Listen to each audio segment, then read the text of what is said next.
Welcome to the Career Scoop. I'd like to welcome Marc O'Dwyer to this episode. Marc is the CEO at Big Red Cloud and Big Red Book, the easy-to-use online accounting software for micro, small and medium-sized businesses. Having founded his company back in 1992 and purchased the Big Red Book in 2000 with the goal of helping companies to better manage their accounts, Marc also finds time to train and compete in Ironman and triathlon events in Ireland, the UK and across Europe. Marc, it's great to have you on the show today, this episode. Thanks for coming. My pleasure. Thanks for having me, James. Great. So just to kick off, Marc, I wonder, would you give the listeners an overview of your career to date? You might talk of the highs and lows, what you've learned and what you're most proud of. Okay, well, having left college, James, my parents wanted me in what they thought was a permanent pensionable job. So they suggested I join the bank, which we all now know wasn't necessarily permanent pensionable. And so I did a 9-month stint with the bank with AIB. And the bank officials told me that if I got onto the All-Ireland AIB rugby team, they would get me in a full-time position. So we played a trial match. Half of Ireland played the other half down in Thomond Park in Limerick. And 10 minutes into the match, I pulled my hamstring, and that was the end of my banking career. So I then explained to my parents I wanted to become a salesman, which was like holding a crucifix up to Dracula. And they just thought, why would one of our sons be a salesperson? But anyway, do you know what? I got a job with Pitney Bowes, and turned out to be the best thing that I ever did, and actually gave back up to what the career guidance teacher had told my mum when I was in school, who said Mark's best asset was his tongue. So I ended up selling very well in Pitney Bowes, selling franking machines to people who were up to that point using stamps on their envelopes. I then got poached to a company that was distributing Panasonic facsimile machines at the time. Not too sure some of your younger listeners know what a facsimile machine is, but anyway, it was back in the day when I'd ring you, James, and say, would you buy a fax? And you'd say, well, yeah, if Carol buys a fax, I'll buy a fax as well.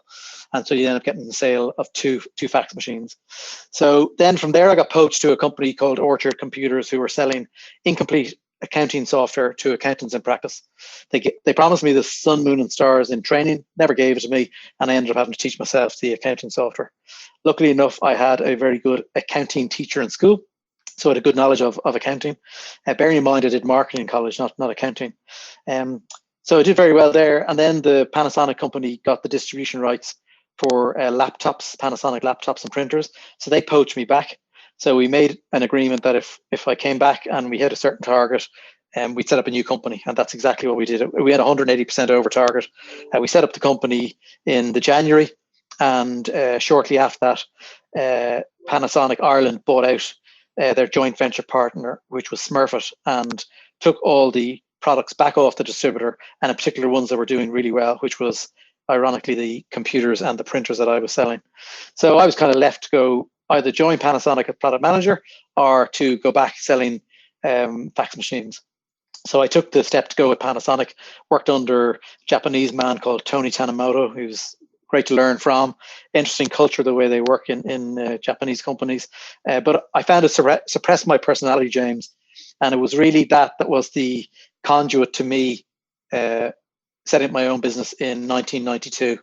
It kind of pushed me out into the big bad world. It was the push that I needed. And I set up my business selling accounting software as it happens. I got the agency for an Irish product. And then in 2000, I was introduced to the owners of Big Red Book. And the rest is history, as they say. Wow. And what did you take out? Because you got great training. Like, that was kind of not door to door, but in effect, it was high pressure sales training with Pitney Bowes, I do remember. And so what was the training like, and when did you realize that you were good at this? Well, actually, James, it was highly embarrassing for me at the start, because in the first week I got thrown out of 2 places, and I was nowhere near lining up to hit my target. And there's no way I could go back and face my parents to say, this is my chosen career. I asked to do it. So I stood in front of the mirror, and I basically looked myself in the eye and said, look, Mark, you can do this. And I basically jizzed myself up to the point that within the first month, I basically did double the target that was set for me. And So that was really the point, that I knew that that was the career I should be on. And within the first 5 months, I won a trip to Corfu. I was one of the top salesmen in between Ireland and the UK. So I guess I knew then that I had hit my chosen career, but it did take a bit of pushing, because I was really shocked being thrown out. I thought I was going to just breeze through this, and people don't breeze through things. You got to work at them. So it's preparation, that old world preparation. Yeah, look, I listened to one of your other people you had on, Derek Kenny, I think it was, and he was out doing 100 calls a day. And there's all this statistics that we were given in Pitney Bowes, that for every 10 cold calls you do, you'll get one prospect. And for every 10 prospects that you do a demonstration to, you'll get one sale. And the successful salespeople were the people that could get their conversion rate from prospect to paying customer up as high as you can. So I ended up around 7 or 8. So I had a 70 to 80% hit rate. Yeah, I think you and Derek could get on well. He said it was 100. He'd knock on 100 doors, and then at 10 opened, he'd get one sale, and that was the metric that he got. And it's hardcore, James, and you need a certain type of personality.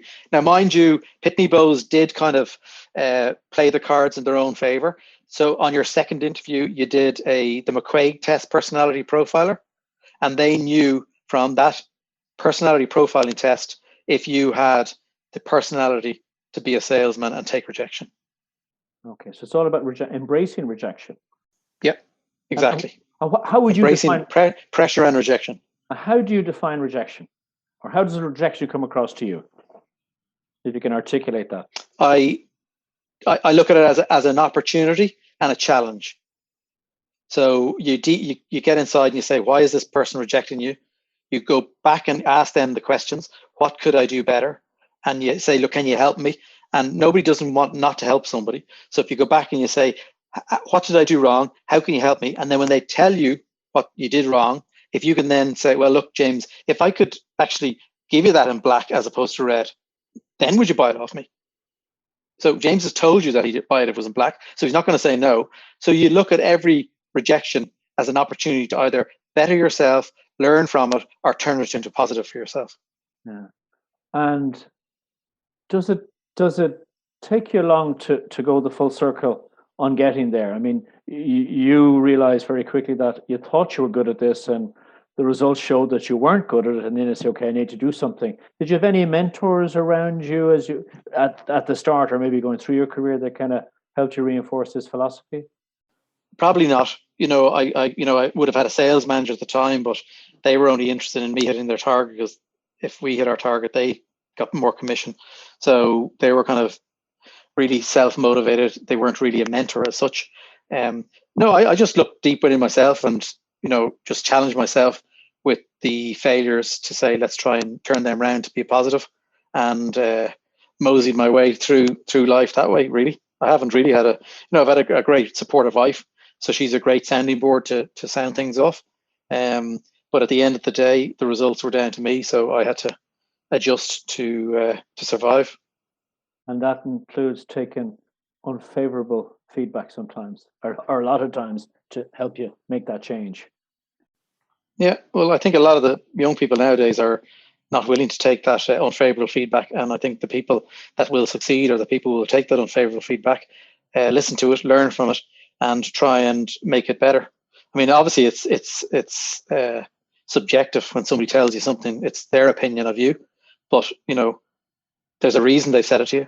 So you really need to take it on board and take it for what it is, and try and make the best of it. Yeah, it's very interesting.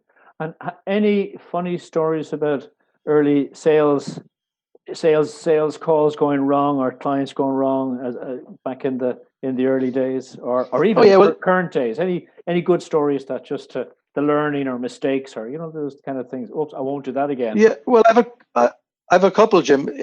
So as I said, the first week I got thrown out of 2 places, and I was literally picked up by the seat of my pants and thrown out onto the street, because in Pitney Bowes had sent out a letter to say that the current franking machine they were using was obsolete. And so one auctioneer, who will remain nameless, in Ranelagh, just wouldn't accept this at all, because the machine was working, and he literally said, "You young pup, just get out of my office. That was one thing. Another thing, I was expanding into the UK with my accounting software, and I hired an Irish guy who came with pretty good references. And after 6 months, he hadn't sold anything. So I flew over to London, met him on the Uxbridge Road. He had not brought the laptop with him. He had not brought the keys to the office. We met for a cup of coffee. He had a feeling I was going to let him go. And then I did let him go. And it took me 6 months and a private investigator to get back the BMW that I'd given him as a company car. It was parked in a forest in England somewhere. Wow. Gosh. Yeah. And so that was a big lesson. And did you revisit your recruitment approach when you look back? What were there signals there, or?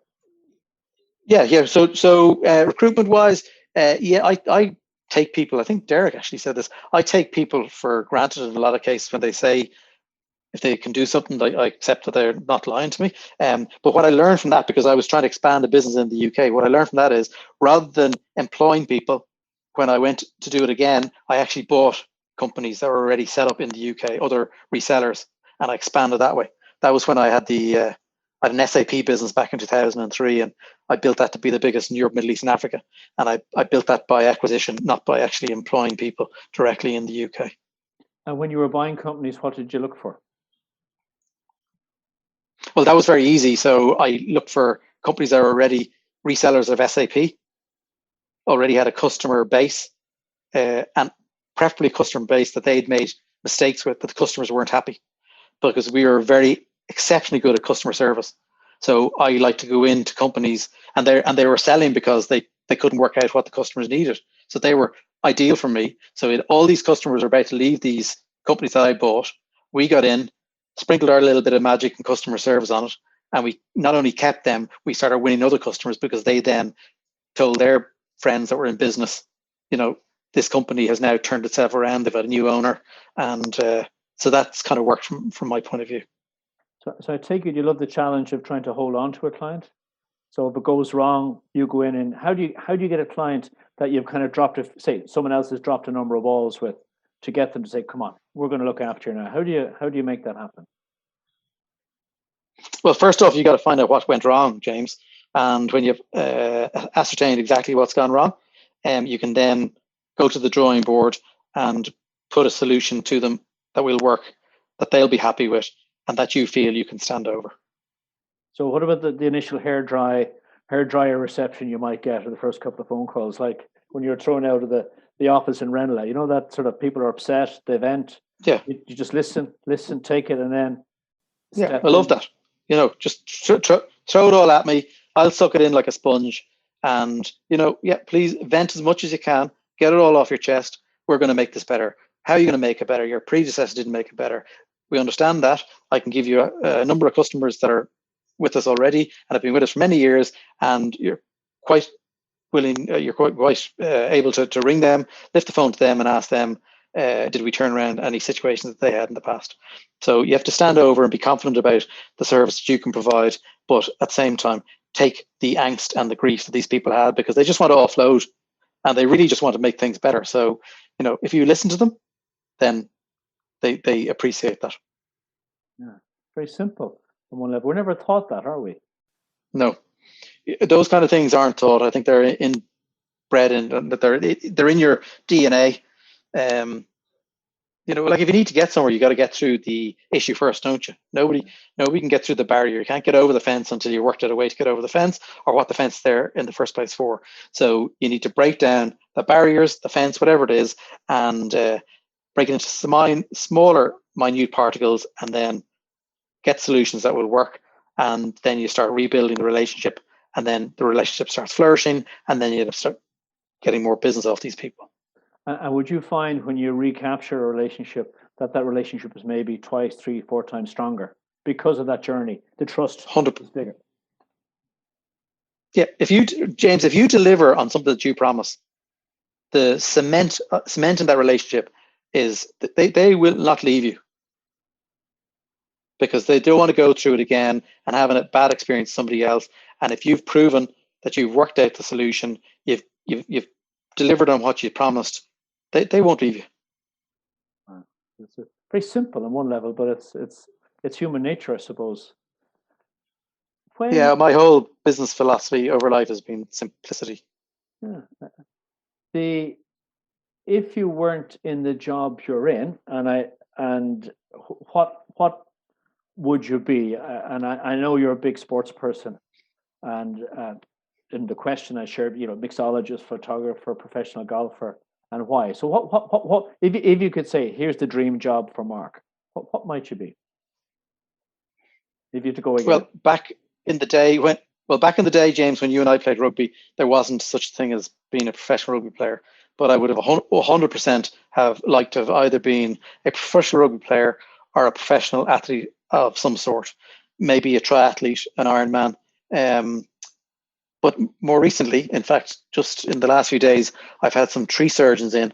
I have to say, I'd love to be donning a chainsaw and cutting a few trees down. It's very physical work, and obviously it's not great for the planet. But if trees are, falling on power lines, that kind of stuff, they need to go. But I do remember cutting down a few trees 20 years ago, and the satisfaction it gives you it's really physically demanding. But I'd say really, you're realistically a professional rugby player. I got to play Leinster under 20s. That's about as far as my career went rugby wise.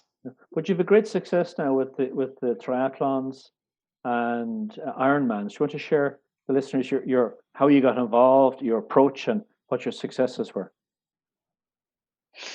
So I got involved in triathlon because my brother was harping on, who lives in California, that these triathlons are a great thing. And I was thinking, okay, we'll give them a try. So I did a relay. I put a retail team into a charity triathlon down in British Bay. And being competitive, I stacked the team. So I had a pretty good swimmer, and I had the #1 Irish national champion under 25 cyclist in my team. So the swimmer put us out into 18th position coming out of the sea.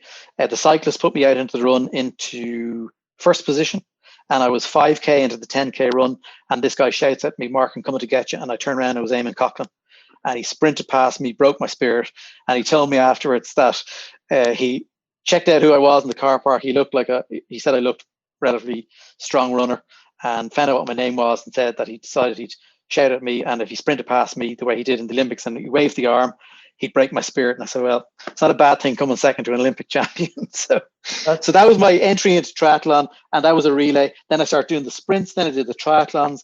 Then I happened to finish on the podium in my age group, and I ended up representing Ireland at 2 World Championships and 2 European Championships at triathlon. And then my brother kept saying, this Ironman thing is great. And my wife said, hold on a second. You're training all the hours that God gives just to do an Olympic distance triathlon. Now you're talking about doing something that's 4 times the distance. So sat down, Anne's very organized, did an L plan, and went to Austria to my first Ironman in 2012, I think it was. And she loved it. We stayed in the hotel where all the professionals were staying. The exit of the swim was in the back garden of the hotel, and only residents were allowed in. And she just thought the whole thing, the spectacle was amazing. And so I've subsequently done 7 Ironman now at this stage, and a couple of half Ironmans thrown in as well.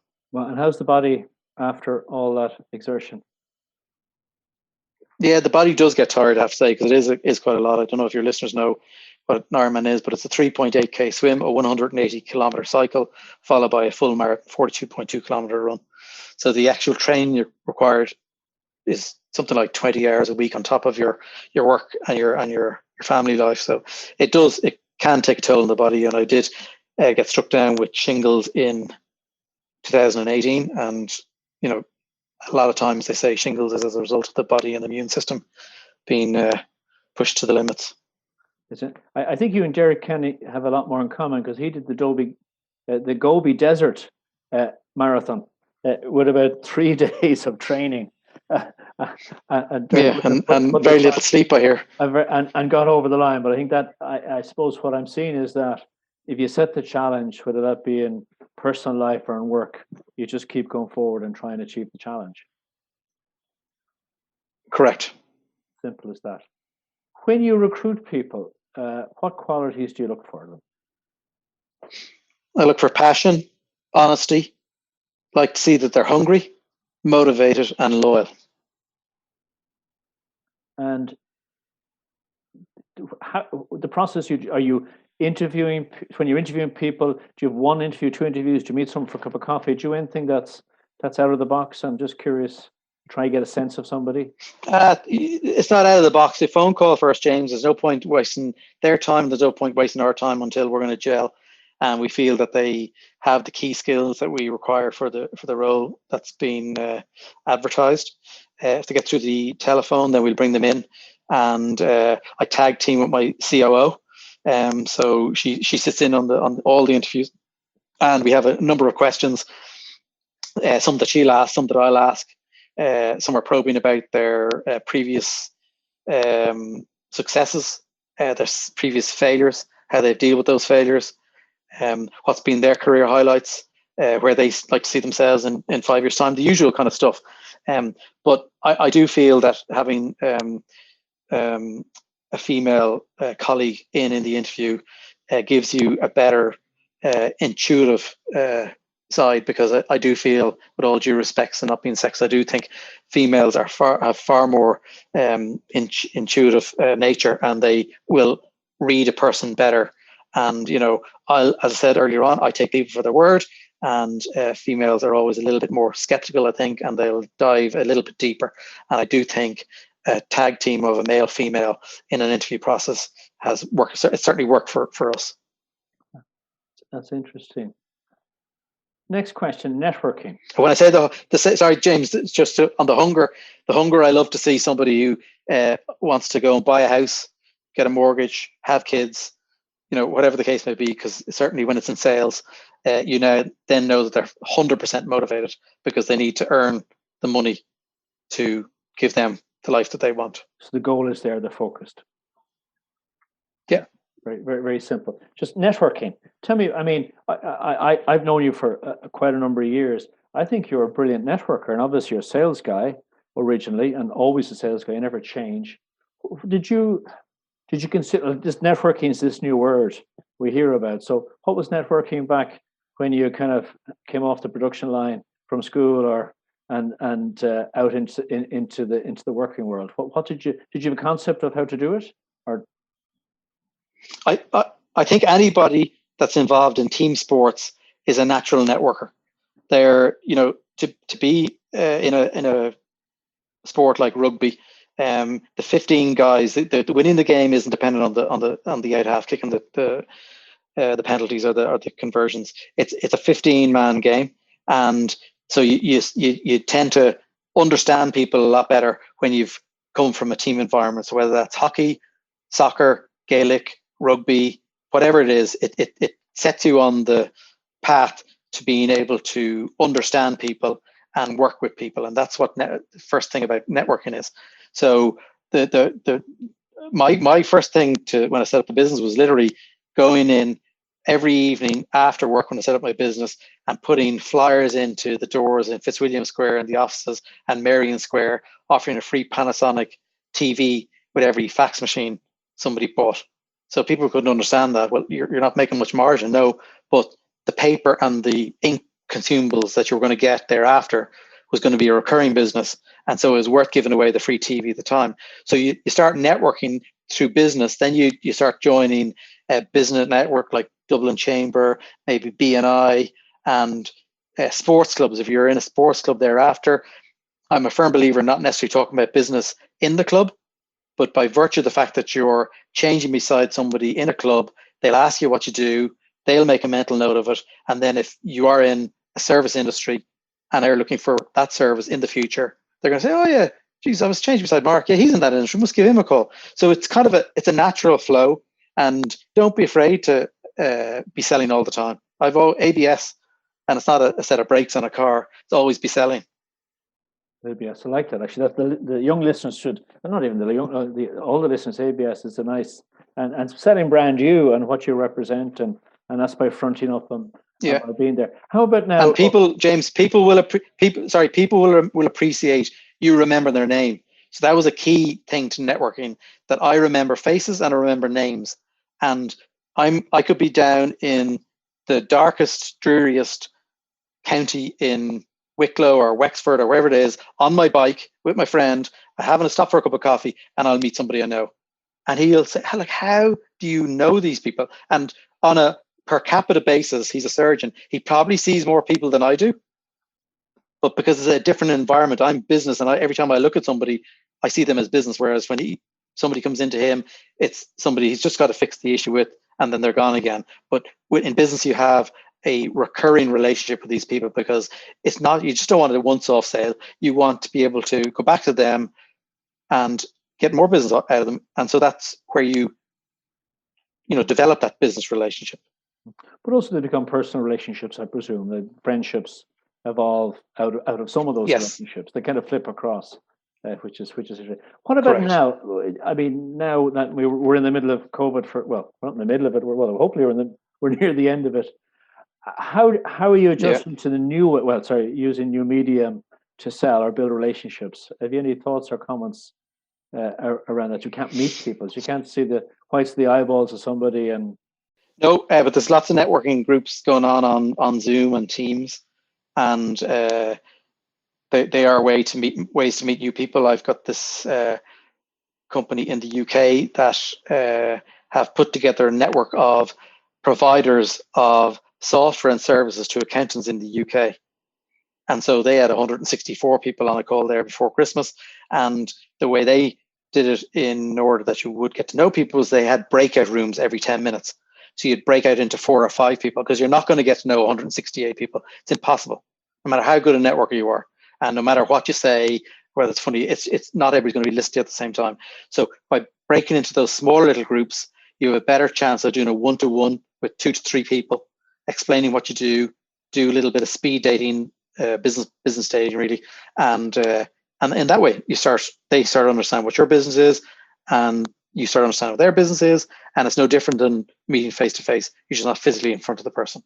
So that's one way. All our staff are working from home, bar 2, because their broadband's not good enough at home, and our relationship with our accountants and our customers has been stronger than ever. It hasn't waned, and we've looked after customers that have had to work from home by giving some of them free licenses for the desktop product, Big Red Book, that we use.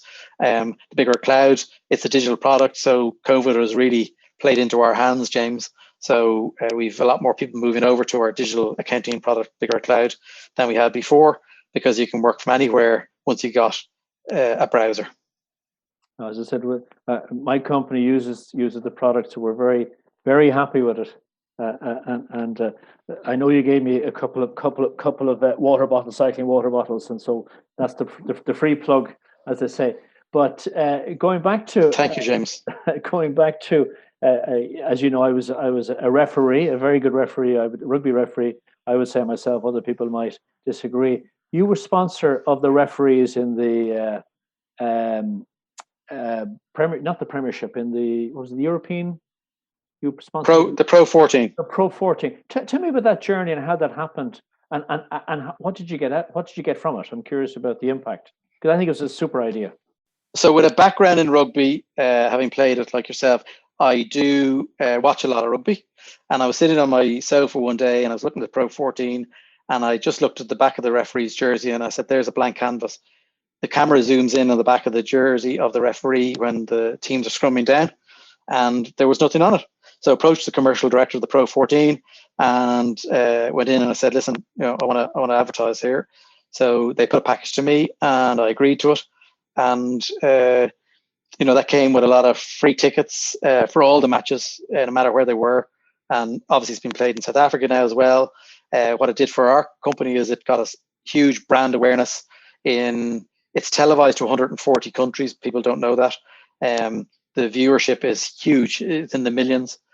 So you're not just talking about being on the jersey, in the ground for just the spectators. You're getting all the coverage that you get on the TV when it's live, on the reruns, on some of the edits, on all the interview boards, your logos in the background. So there's a huge amount of stuff you get, but there's a lot of work you got to do yourself to make sure that the money you're spending with people like that you're getting longevity out of it, and you're getting your bang for your buck. So there's an awful lot of social media that needs to go on. So I'd sit there every weekend watching every match, and anytime our logo came up in a unique or different way, I would tweet it out. I'd get it on LinkedIn. I'd have it on Facebook. I'd have it on Instagram, whatever, every opportunity to repost it. And then we engage with the referees to give it kind of their backstory, because a lot of referees are, you either love your referee or you hate your referee, depending on what team you're on. And some weeks you'll love them and the next week you'll hate them, depending on their decisions. So I gave backstories to some of the referees, because they're human beings at the end of the day and they have lives, and they weren't really profiled before. So we brought their profiles to the fore. We did series on that, and that that worked really well. So it was all brand awareness, James, and it just meant that when we were trying to break down the door of maybe one of the bigger accountancy firms to get them to take on Big Red Cloud, that somewhere in their subconscious they'll have seen the Big Red Cloud logo before, and then they associate it with Pro 14. It's the Guinness Pro 14, so it's massive companies, and now you have this Irish small business associated with these massive big companies, televised to 140 countries around the world, and you're shown their subliminal to say, oh yeah, they must be a good company.